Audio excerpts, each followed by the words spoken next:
पहले तो मैं आप सभी मीडिया के बंधुओं का इस प्रेस कॉन्फ्रेंस में हार्दिक स्वागत करता हूँ, वंदन करता हूँ, धन्यवाद करता हूँ। आज ये जो प्रेस कॉन्फ्रेंस है, आप सब लोगों को इसलिए यहाँ बुलाया गया है, आपको ये अवगत कराने के लिए कि भारतीय जनता पार्टी अपना जो संकल्प पत्र है वो पहले भी जारी करती रही है। राजनीतिक दल घोषणा पत्र जारी करते हैं, भारतीय जनता पार्टी संकल्प पत्र जारी करती है। और उसका एक बड़ा रीजन है कि हम लोग भारतीय जनता पार्टी जन आकांक्षाओं के अनुरूप काम करने का काम हमेशा से करती रही है। पिछली बार जो संकल्प पत्र में संकल्प भाजपा के द्वारा लिए गए वो लगभग सभी को पूरा करने का काम भारतीय जनता पार्टी ने किया है। जन आकांक्षाओं के कारण बहुत सारी चीज़ें ऐसी हों जो कहीं छूट रही हों, जो ध्यान में नहीं आ रही हों, तो जनता के करीब तक पहुंचने के लिए हम लोगों ने आज ये एक सुझाव पेश का, जिसको विकसित भारत संकल्प पत्र के सुझाव के रूप में हम लोग एक आमंत्रित कर रहे हैं। और इसको एक ही माध्यम नहीं, विभिन्न माध्यम, कई जगह पीट का तक लोगों के पहुँचने की अप्रोच नहीं होती है, तो इसके कई चरणों में अलग अलग तरीके से हम लोग इसको लॉन्च करने का काम कर रहे हैं। इसके 3-4 माध्यम रहेंगे, जिसको मैं आप लोगों के माध्यम से जनता तक पहुंचाने की मेरी अपेक्षा है। कोहोर्ट मिलन एवं संवाद, जिसमें अनेक तरह के समूह हैं, चाहे NGO हैं, चाहे व्यापारी वर्ग हैं, उद्योगपति हैं, इन सब लोगों के अनेक तरह की श्रेणियाँ हैं। इन लोगों से एक संवाद। दूसरा, हमारे कार्यकर्ताओं की टोलियाँ घर घर जाकर संपर्क करेंगी और उन लोगों से सुझाव आमंत्रित करेंगी। तीसरा, हमारे पार्टी के जो प्रकोष्ठ हैं, उन प्रकोष्ठों की अलग अलग बैठकें होंगी। उन प्रकोष्ठों के माध्यम से हम लोग जो इस संकल्प पत्र में क्या क्या उन लोगों के सुझाव हैं उनको एकत्रित करके पार्टी तक पहुंचाने का काम करेंगे। अन्य अभियान जैसे लाभार्थियों से संपर्क, हमारे लाभार्थी संपर्क के कार्यक्रम चल रहे हैं।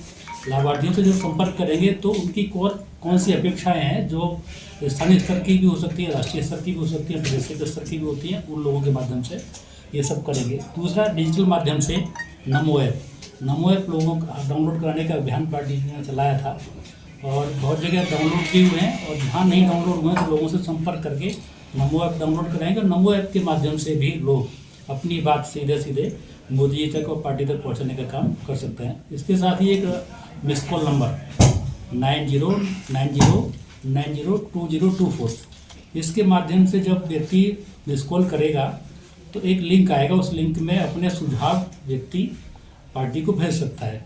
सोशल मीडिया के माध्यम से भी पार्टी को सुझाव दे सकते हैं। इसके अतिरिक्त प्रत्येक लोकसभा क्षेत्र में 2 पार्टी वैन चलाएगी, वीडियो वैन। उस वीडियो वैन पे भी सुझाव पेटिका लगी होंगी। पार्टी के द्वारा किए गए कामों की भी उसमें विवरण रहेगा और साथ ही साथ वहाँ लोग जो उनकी अपेक्षाएँ हैं विभिन्न स्तर की, उनको भी उसके अंदर डाल सकते हैं। तो अनेक तरह के माध्यम पार्टी ने लॉन्च किए हैं ताकि जो भी आम जन की एक भावना है, भाजपा से जो अपेक्षा है, वो आने माननीय प्रधानमंत्री जी तक, भारतीय जनता पार्टी तक पहुँचे। और उसी के अनुरूप भारतीय जनता पार्टी अपने इस संकल्प पत्र को तैयार करने का काम करेगी। और हम सब लोग जानते हैं, आप सब लोग भी जानते हैं, मीडिया का भी सभी बंधुओं का हमेशा चूँकि एक चौथा स्तंभ है, तो अच्छाइयों को भी देखती है और बुराइयों को भी देखती है। भारतीय जनता पार्टी के अनेक कामों को आप लोगों ने अप्रिशिएट किया है, उसको स्वीकार किया है कि भाजपा ने अनेक ऐसे काम, जिनको हम लोग हमेशा ये कहते थे कि चुनावी संकल्प पत्र का हिस्सा है लेकिन इस पर कभी काम नहीं होता, कभी इसके परिणाम नहीं आते।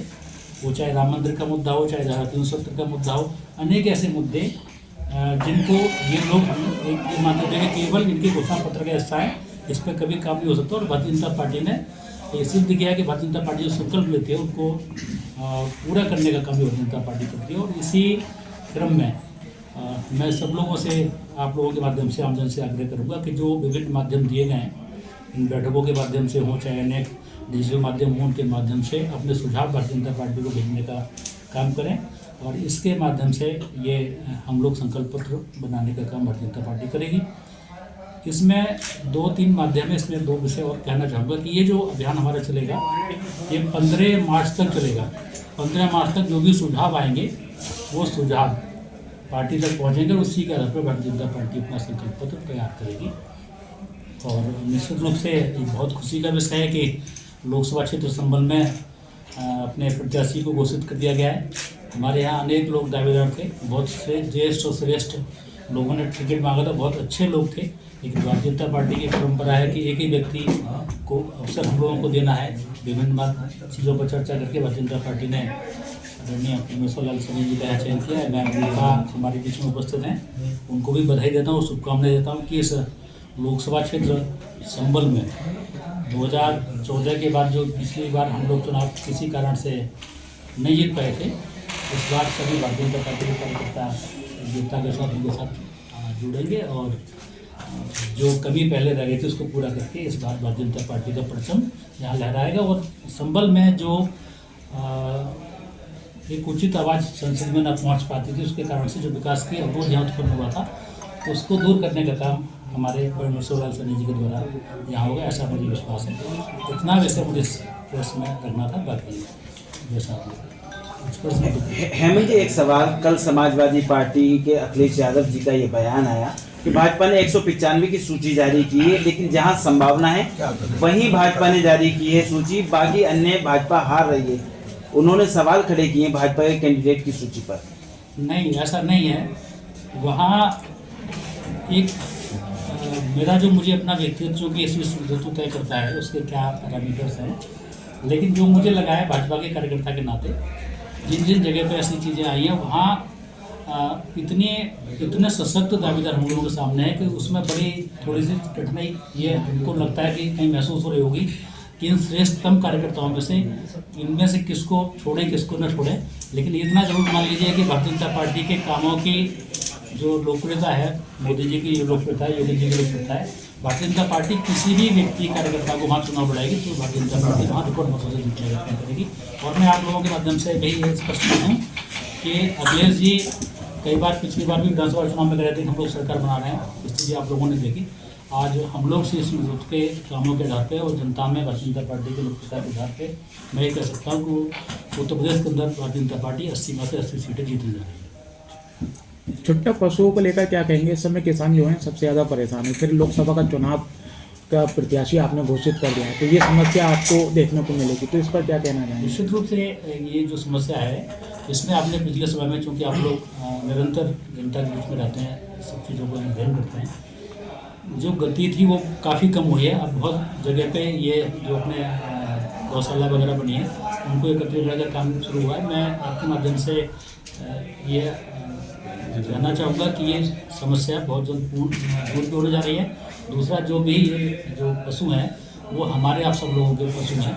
हम लोग उससे आग्रह करेंगे कि अपने पशुओं को आपके यहाँ रोक के रखें, बांध के रखें। ये कहीं जंगल के नहीं है, हमारे अपने वो हैं। कहीं ना कहीं अगर समस्या है तो उसमें थोड़ी बहुत ये सही, लेकिन हिस्सेदारी हमारी भी है। लेकिन सरकार अपना इस पर प्रयास कर रही है और जगह जगह गौशाला बना करके इसको दूर करने का काम भी कर रही है। आपने देखा होगा कि इस समस्या में निरंतर बहुत तेज़ी के साथ में कमी आ रही है और मुझे लग रहा है कि बहुत जल्दी इसको हम लोग दूर कर देंगे।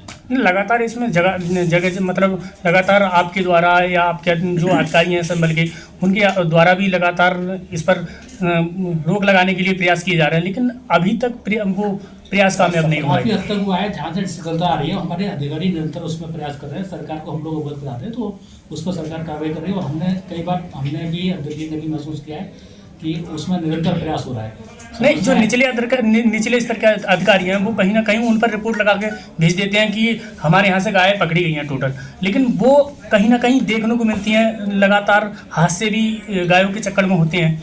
तो ऐसा क्यों हो रहा है? क्या किसकी कमियां निकल के आ रही हैं सामने? निरंतर उसमें कमी होगी, हम लोग उसको करने का प्रयास कर रहे हैं और जहाँ भी कमी आएगी, देखिए ये सब बड़ी व्यवस्था है, इसमें जहाँ भी शिथिलता नजर आती है सरकार उसको काम दूर करने का काम कर रही है।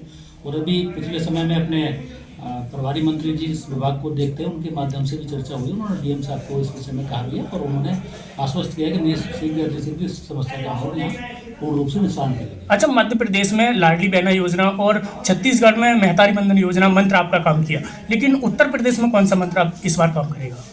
उत्तर प्रदेश में बहुत सारे काम, आप योगी जी की सरकार को देखेंगे तो अनेक सारे काम।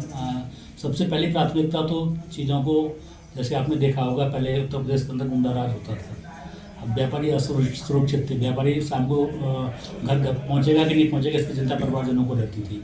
बहन बेटियों को हम कभी बाजार में आप देखे होंगे तो निकलने में बड़ी दिक्कतें सामने आती होंगी। आज के समय में किसी भी समय आप देखें तो बेटियां भी बहुत सुरक्षित निकल रही हैं, व्यापारी भी सुरक्षित लौट रहे हैं। व्यापार के अगर उसमें देखें तो अपने उत्तर प्रदेश के अंदर मैं कहूँगा कि उत्तर प्रदेश पूरे देश के अंदर एक्सप्रेस वे के रूप में जाना जाने लगा। पूरे देश भर में सबसे अधिक एक्सप्रेस वे उत्तर प्रदेश के अंदर है और इंफ्रास्ट्रक्चर डेवलप होता है तो विकास आता है। विकास जब आता है तो छोटे छोटे लोगों को, जो ऐसे लोगों को रोजगार मिलता है और जो बेसिक नीड है उन सब चीज़ों की पूर्ति होती है और निरंतर रूप से भारतीय जनता पार्टी की सरकार तो बहुत ठीक करने का प्रयास करती रही है। और मुझे लग रहा है कि आम जन के बीच में उसका एक सार्थक संदेश भी आप लोग महसूस करते हो।